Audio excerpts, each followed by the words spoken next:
Hello everyone, this is Jake from CINECALIBER. In today's video, I will be reviewing the season finale of The Boys Season 4, Episode 8.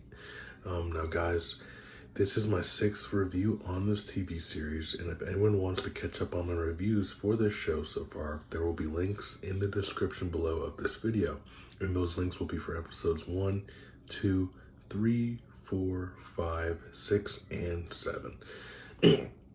This also is one of my most anticipated shows of the 2024 year, and if anyone wants a detailed analysis of what shows I'm excited for this year, there will be a link in the description below for that as well. So yeah guys, this is the season finale.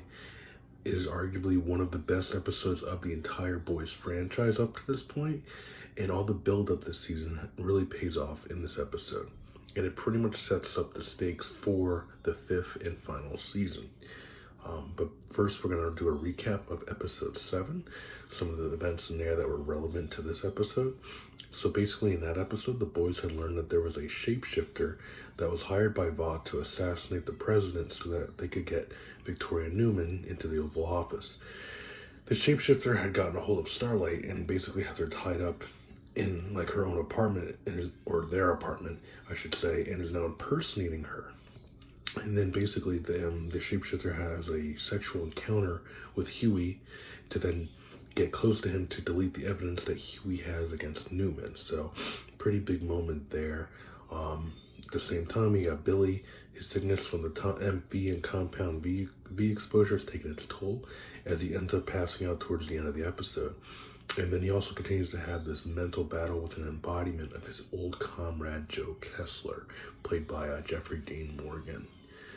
We also see Frenchie and Kimiko rekindle as friends after all the exploration this season of their past transgressions.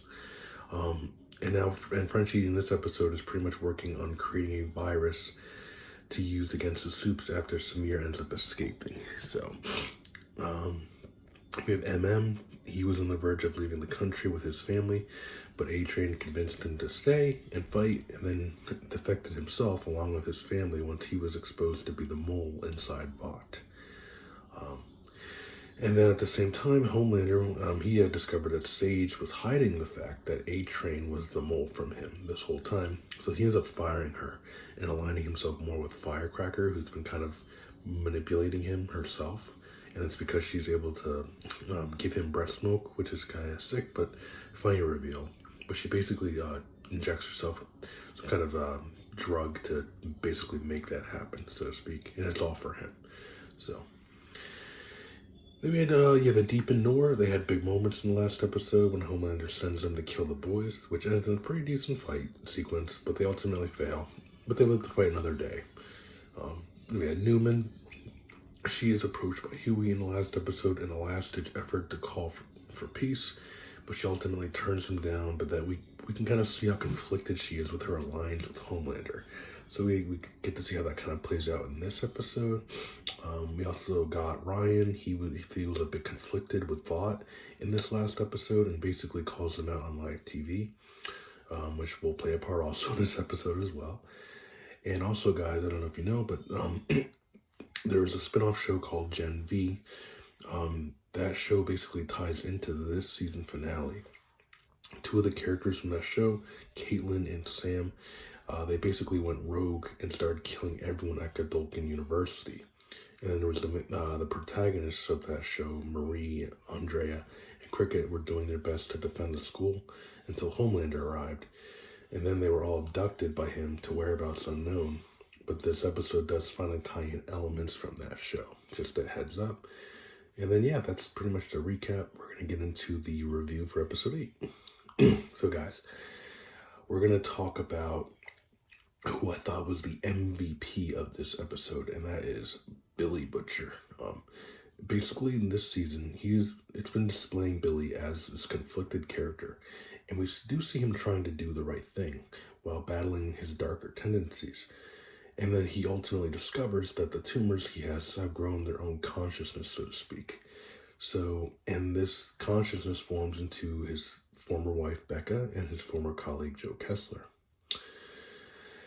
And basically, guys, like there's a moment in this episode where Butcher realizes that there is no going back and that the soups must all be annihilated.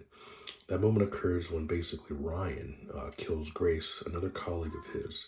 And I felt that scene was written so well. And then it leads right into him confronting the boys, who at this point were making a deal with Newman to have her help them take down Bot. And we get to see his new powers in action, basically.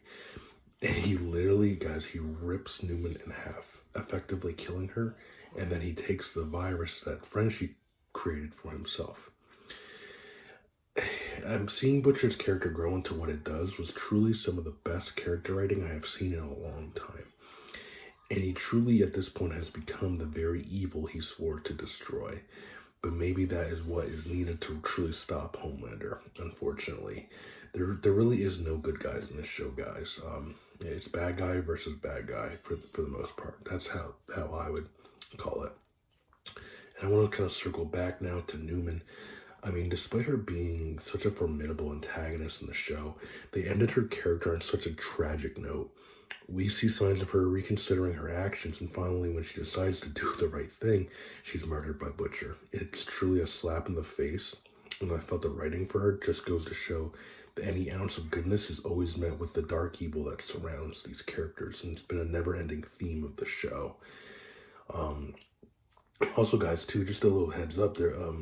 As a result of Newman dying, it leaves her daughter Zoe to be placed into the Red River Orphanage, who, if they watch the Diabolical spinoff and of course the Gen V spinoff, know that to be the orphanage that Marie came from. It to me plants the idea that she will be a main character, perhaps in the next season of Gen V, which has been confirmed to take place next year in 2025. So I'm expecting to see some big things for her in that show. She definitely will pop up again. That's all I have to say. And then I also want to talk about Huey. I mean, everything this season has truly made him a stronger, more lighted-hearted character. They really did a tremendous job with the character development this season. He has a great moment of dialogue where he tries to get the boys to do good, and that's what started the whole peace talk with Newman, but then Butcher ruins it. His plans of peace with the deadly murder of Newman, so he always gets screwed. I feel bad for him this season. It's been bad thing after bad thing happening to him. And then I also want to talk about Starlight. This episode makes her character arc come full circle.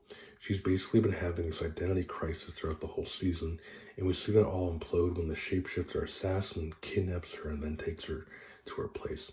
Throughout the whole arc, we see how she has become so weak and frail and really hasn't faced the demons of her past. But by the end of the episode, she not only gets her powers back, but also gets a new power of being able to fly at breakneck speed, which will most likely lead to some really great moments for her in the next season. But basically, her whole demons are broken down when the shapeshifter is basically taunting her. And I think that was like a huge turning point for her, where she finally realized that she had to be Starlight, or basically have to tap into her potential to get her powers back. So, again, really great characterization there. And just the whole shapeshifter action sequence, it is both epically brutal and just absolutely hysterical at times. There's moments like the president, he's trying to get into the next room, but the door is opening too slowly, or then they try to escape in the next room, and the code is like 20 characters long. It's like a scene where you have the perfect mix of action and comedy that the show is long known for. A really good sequence there. And then also, I want to talk about Frenchie and Kimiko. They finally acknowledge their feelings for each other in this episode. Basically, all their subplots this season, all the focus on their past demons, make them come back to each other and realize that they are worthy of forgiveness and love. I found that final moment of them kissing to be a long-awaited moment, and it was worth all the build-up that the writing did for them this season. I truly thought that tied in very well. I was a little worried. I was like, where is this all going? But it turned out very well for them. And really, now I want to talk about the VOD side of things. What was good over there, what I liked. So on the VOD side, we have Homelander. He's just continuing to spiral out of control as he makes more irrational choices by revealing to the public that Newman is a soup. And then when she ends up being killed and the shapeshifter fails to kill the president, he basically loses all hope. But there's one thing that saves him. And that thing is none other than Sister Sage, who reveals that she anticipated Newman dying by the boys and that they can use that to invoke the 25th Amendment against the president because they can basically pin Newman's murder on him, meaning he would be the one to have ordered the hit. And now, because he's done that, he's committed a felony, and now he's unfit to be president. And then they can put another person into office that will support Homelander. So really, this, of course, means Homelander has won, guys. And he can now reform the world to his liking, which is just an absolute scary thought. And seeing all this develop was a true great moment of storytelling. And again, all that buildup, it really ties into this episode. Another thing I liked, Homelander enlists the Deep and Nora to eliminate all their enemies internally, which is a pretty hilarious scene for the most part. But one of those enemies is Ashley, since she knows so much about them, being the CEO of the company. She actually, out of desperation this episode, takes Compound V in hopes to use powers to protect herself, but it seemed to have transformed her into something else that we will have to wait and see what becomes of her. Honestly, guys, I'm getting Hulk vibes from the whole scene, but that remains to be seen. And really, guys, like I said, the ending leaves so much potential storyline for season 5 with everything I've just said. With all said and done, there's so much anticipation for the final season. By the end, though, the boys, they're all kidnapped by Vought at the hands of various characters, such as Sam and Kate from Gen V. They abduct Frenchie and Kimiko. Then you have Cindy. She's a character from season 2. When the boys infiltrated a mental hospital, she ends up kidnapping Huey and confronts Starlight right before Starlight escapes with her new power of flight. And then he's kidnapped by Love Sausage, who is from the Hero-gasm episode in season 3. And ultimately, guys, Homelander finds a hidden soldier boy he's comatose in the tank, which they left him in at the end of season 3. And I guarantee that will be a huge, interesting arc next season.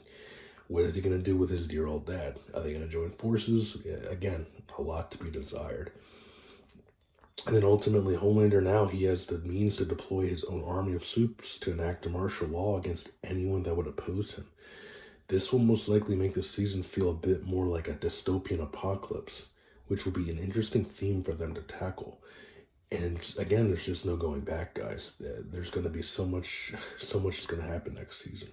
It's going to be a little crazy to kind of tie in all this in 8 episodes, but I have faith that Eric Kripke will do right by us. But that was everything that was a hit for me, guys. Now I'm going to talk about what was a miss, the bad, just a few things, nothing crazy. The only thing I had issues with was that A-Train wasn't even shown at all. And after his big character moments this season, it was a bit disappointing to not see him in this finale. But I guess they're saving him for next season. But I feel like he told you can't run, but then he ran away. So it was kind of like, what? A little inconsistent there. And I kind of wish, too, that Ashley, Ryan, Deep, and Nora, they just had better character arcs. Despite the heavy character-driven season this was, it felt like that they really cast these 4 aside, which is a shame because they also had the potential to be some really great characters.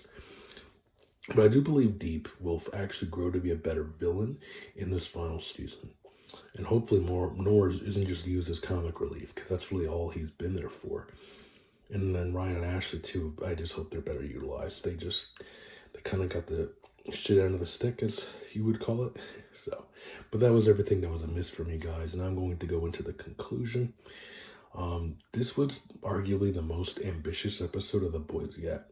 Despite there being a lack of story progression throughout the show, and the character-driven arcs of this season truly pay off in this explosive final episode. Not only do we see all the build-up pay off, but we get to see the spin-offs tie into the main narrative, and we get glimpses of what it looks like to be a great final season. With all that said, I rate this episode a 4.5 out of 5, and give the season 4 of The Boys a final rating of a 4 out of 5. I think I liked season 3 a little bit better, but I really liked this season, and I liked how it is built up to make the final arc of this show be tremendous. Without season 4, season 5 won't be as epic as it is painting out to be. But yeah, guys, that's all my thoughts for The Boys season 4. I want to reiterate to you guys that this, again, was one of my most anticipated shows of the 2024 year. And I will have a list up here, and you can see of all the shows I'm anticipating for the rest of the year. Yeah, definitely check those out in the link below as I talk about those. But yeah, guys, that was all for today. As always, please comment, like, and subscribe to the channel. This is Jake from CINECALIBER.